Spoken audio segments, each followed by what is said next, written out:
Et j'en profite pour vous montrer le beau livre édité chez Houellebecq, avec de très jolis dessins de Pénet, qui a donc épousé Denise d'Amour, les amoureux de Pénet. L'amour qui nous fait penser à ceux qui ont du mal à en trouver, même après la Saint-Valentin ou au moment de la Saint-Valentin, et qui sont toujours nombreux à faire appel à des agences matrimoniales. À Vannes, dans le Morbihan, Sophie de Vessières, Eric Béra.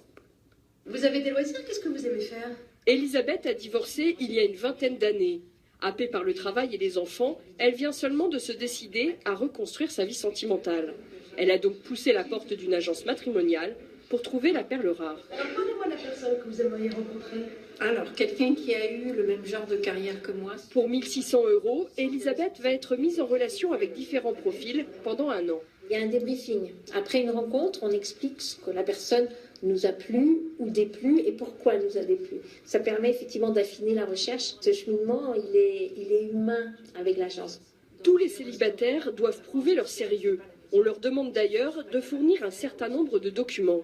Les gens divorcés, on va demander un jugement de divorce. Les gens veufs, un certificat de décès. On va demander un justificatif concernant la profession et une pièce d'identité concernant l'âge de la personne.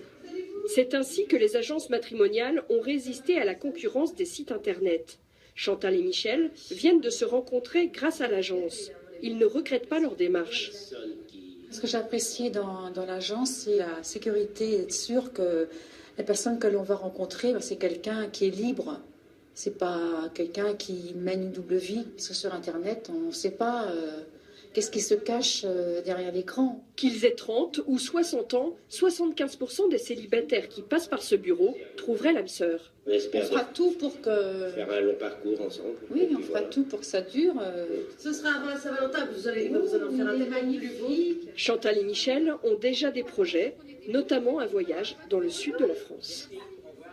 Et demain, ce sera aussi leur fête. Autre fête qui commence.